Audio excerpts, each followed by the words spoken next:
Welcome students. अभी तक हम पढ़ रहे थे संस्कृत शिक्षणे दृश्य श्रव्य साधनानि मीन्स ऑडियो विजुअल एड्स इन संस्कृत। स्टूडेंट्स, अभी तक हम इसके 2 पार्ट्स कर चुके हैं, मतलब दृश्य साधन, श्रव्य साधन कैसे होते हैं, और अभी जो है दृश्य श्रव्य साधन। अभी तक हमने ऑडियो विजुअल एड्स किसे कहते हैं वो हमने पढ़ा है। दृश्य साधन अर्थात विजुअल एड्स क्या क्या होते हैं, उसके एग्जाम्पल्स, और श्रव्य साधन जो ऑडियो एड्स होते हैं वो कौन कौन से होते हैं। अभी जो हम पढ़ेंगे दृश्य श्रव्य साधनानि अर्थात video audio aids means audio visual aids. So students, इससे पहले हम 2 पार्ट्स में बाकी सब देख चुके हैं। अगर आपने वो वीडियोस नहीं देखे हैं, उन दोनों वीडियोस के लिंक मैं इसके डिस्क्रिप्शन बॉक्स और कमेंट सेक्शन में पुट कर दूंगी, आप वहाँ से देख लीजिए। ये है इस टॉपिक का लास्ट पार्ट। और स्टूडेंट्स, अगर आपने अभी तक इस चैनल को सब्सक्राइब नहीं किया है तो जल्द से जल्द सब्सक्राइब कीजिए और साथ ही जो बेल आइकन है उस पर क्लिक कर दीजिए, ताकि हम जब भी न्यू वीडियो अपलोड करें आप तक नोटिफिकेशन पहुँच जाए। तो चलिए देखते हैं। दृश्य श्रव्य साधनानि दूरदर्शनम मीन्स ऑडियो विजुअल एड्स, मतलब जिसमें हमें सुनाई भी दे और दिखाई भी दे। तो सबसे आसान जो सहज एग्जाम्पल क्या है? टेलीविजन अर्थात दूरदर्शन। दृश्य श्रव्य साधनेषु प्रमुखम साधनम दूरदर्शनम वर्तते।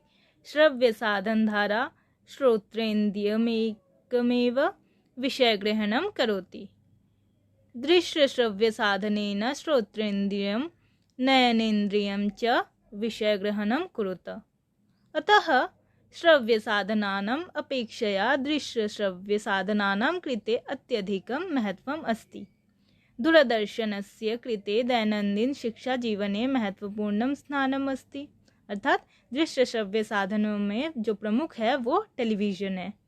श्रव्य साधन के द्वारा जो श्रोत्रेंद्रिय है, जो कान है, हम कानों से सुनते हैं, और दृश्य श्रव्य साधन के द्वारा कान आँख दोनों से ही हम विषय को ग्रहण करते हैं। अतः श्रव्य साधनानम सिर्फ श्रव्य साधन से, अर्थात जो सुनने वाला जो साधन है, जैसे टेप रिकॉर्डर हो गया, रेडियो, जो वो साधन है, उसके अपेक्षा में दृश्य श्रव्य साधन जो है वो सबसे ज़्यादा इम्पॉर्टेंट है, महत्वपूर्ण है, क्योंकि हम कानों से सुन भी रहे हैं, आँखों से देख भी रहे हैं। तो हमारे जो दैनंदिन जीवन है उसके लिए दूरदर्शन बहुत इम्पोर्टेंट है। संस्कृत कार्यक्रमाणाम् अवलोकनेन छात्राः वाक्यरचनाम् उच्चारणं तत्त्वं नवशब्दज्ञानम् अभिनयकौशलं रसानुभूतिं ज्ञानम् आनंदम च सम्यक्तया प्राप्तुं शक्यते। मीन्स संस्कृत के जो कार्यक्रम हैं वो देखने से जो स्टूडेंट्स होते हैं वो वाक्य को रचना करने में, उच्चारण करने में, नए शब्द जानने में, अभिनय कौशल में, रस की अनुभूति मीन्स रुचि लेने में, ज्ञान लेने में, आनंद लेने में बहुत अच्छे से वो सब कुछ प्राप्त कर सकते हैं। अनेन साधनेन अतिक्लिष्टान् अंशान् अति सरलतया अध्यापयितुं शक्यते। और इस साधन के द्वारा जो बहुत कठिन होते हैं, जटिल होते हैं, उस अंश को भी बहुत सरलता से पढ़ा सकते हैं। अनेनाधीता अंशा आजीवन पर्यंतम स्मृति पथे भवेयु। और इस तरह से जीवन भर वो सब कुछ उनके मस्तिष्क में रह जाता है। फिर सेकंड है दृश्य श्रव्य उपकरण में चलच्चित्राणि अर्थात सिनेमा, मूवीज। माध्यमेनापि स्पष्टोच्चारणं पठने वैविध्यं भाषणकौशलम् अभिनयकौशलम् इत्यादीन् अंशान् एभि अध्यापयितुं शक्यते। मीन्स इसके माध्यम से जो स्पष्ट उच्चारण करना, पढ़ाने में जो विविधता अर्थात वैराइटीज़ जो आए वो, फिर भाषण कौशल, अभिनय कौशल, ये सब कुछ बहुत अच्छे से हम समझा सकते हैं, बता सकते हैं।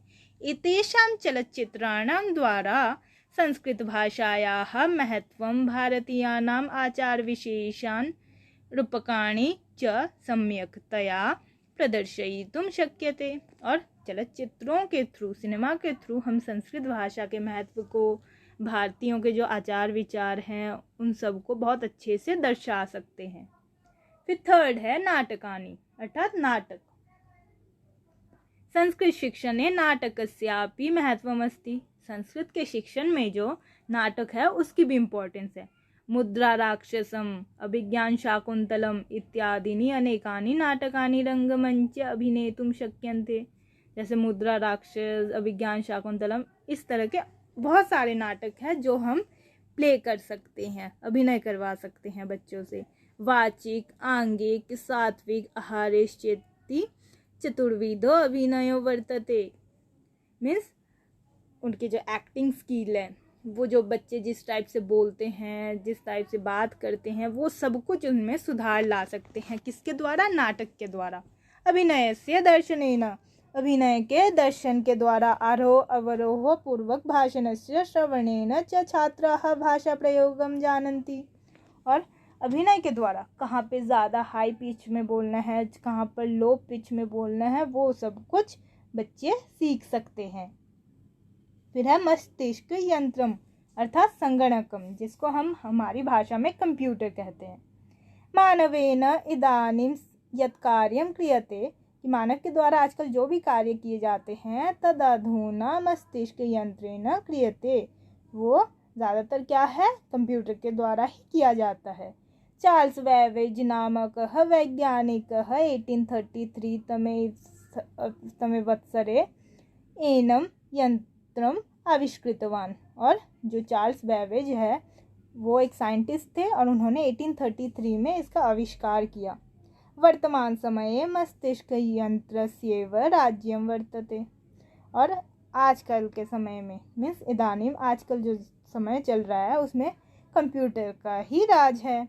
साधनम एतत् सर्वाः समस्याः तासां समाधानानि तस्मिन् विद्यमानासु अल्पासु पेटिकासु धारयति। और जो साधन है, जो भी समस्या है, दूर दूर तक बहुत बड़ी बड़ी समस्याएं जो है, उनके समाधान इस छोटे से बॉक्स के अंदर ही है। संगणक यंत्रे त्रयः, मीन्स कंप्यूटर में 3, जवनिका मॉनिटर, केंद्र प्रसार विभाग CPU अर्थात सेंट्रल प्रोसेसिंग यूनिट, और कुंजिका मंडलम अर्थात कीबोर्ड च संति। तो ये 3 चीज़ें जो है कंप्यूटर में मेन है। क्या क्या मेन है? एक मॉनिटर हो गया, एक CPU और एक कीबोर्ड। द्वितीयः यंत्रः हृदय सदृशः, एषः भागः प्रथमं सर्वाः समस्याः स्वमनसि स्थापयति, अनन्तरं सर्वासां समस्यानां कृते समाधानानि प्रयच्छति। एवं मस्तिष्क यंत्रेण प्रभावोत्पादकरीत्या यथार्थ अंशान् निश्शम् अध्येतुं शक्यते। संगणक व्याकरण शिक्षणे नियोजित शिक्षणं प्रोग्राम्ड लर्निंग प्रोत्साहयति। विविध विषयेषु व्याकरण संबंधी प्रश्नान् संकल्य क्रमबद्ध रूपेण शिक्षयितुं साधनम् इदं वर्तते। संगणक द्वारा वर्णचित्रं, रेखाचित्रं, सूचकचित्रं साध्यं भवति। पाठशालासु तृतीयकक्षातः आरभ्य मस्तिष्क यंत्र संबद्धा शिक्षा कंप्यूटर एजुकेशन अध्यापमाना अस्ति। मीन्स जो भी हमारे आजकल जो समस्याएं हैं वो उनके लिए एक ही सल्यूशन है, क्या है? कंप्यूटर। और व्याकरण के शिक्षण में प्रोग्राम्ड लर्निंग जो है इसको भी प्रोत्साहन दिया जा रहा है, किसको? कंप्यूटर के थ्रू। और जो क्लास 3 से ही, स्कूल में क्या होता है, क्लास 3 से ही बच्चों को कंप्यूटर के विषय में ज्ञान दिया जाता है, और जिसको कंप्यूटर एजुकेशन कहते हैं। इसमें हम graph, pie chart, Venn diagram सब कुछ बहुत आसानी से बना सकते हैं और समझा सकते हैं। मीन्स PPT के थ्रू, PDF के थ्रू। भाषा प्रयोगशाला, लैंग्वेज लेबोरेटरी, ये सब कुछ क्या है? दृश्य श्रव्य साधन है, मीन्स ऑडियो विजुअल एड। इदानीं भाषाध्यापनविषये अपि क्रान्तिः समागता। आदौ सामान्यविज्ञानं प्राविधिकविज्ञानम् इत्यादीनां कृते प्रयोगशाला आसन्। कौशलानि अभ्यासपूर्वकं संवर्धयितुं शक्यते। श्रवणभाषणपठनलेखनकौशलानि शास्त्रीयपद्धत्या प्रमापयितुं शक्यते। एवं मनोवैज्ञानिकपद्धत्याः भाषाप्रयोगशालायां संस्कृतम् अध्येतुं शक्यते। एवमितराणि दृश्यश्रव्यसाधनानि स्वयम् अनुभवपूर्वकं कथं संस्कृतभाषायाः कृते उपकृतानि भवन्ति इति ज्ञातव्यम्। जो लैंग्वेज लेबोरेटरी है या लैंग्वेज लैब है, वहाँ वो उसको भाषा प्रयोगशाला कहते हैं, जिसमें LSRW में श्रवण भाषण पठन लेखन, लिसनिंग, L से हो गया लिसनिंग, S से हो गया स्पीकिंग, R से हो गया राइटिंग, R से क्या हो गया रीडिंग, राइटिंग नहीं, राइटिंग तो W से स्टार्ट होता है, तो R से रीडिंग और W से राइटिंग। तो पहले सुनना, फिर बोलना, फिर पढ़ना, फिर लिखना। ये जो 4 कौशल है, ये भाषा प्रयोगशाला में सबसे अच्छे से किया जाता है।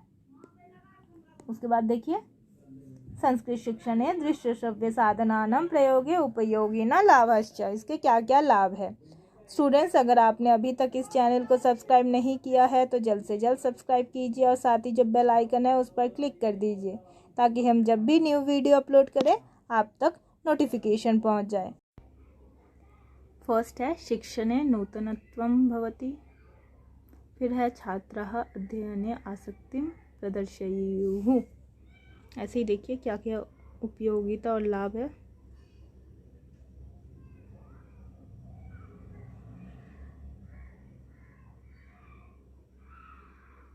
इसको 13 पॉइंट्स दिए गए हैं इसके, देखिए।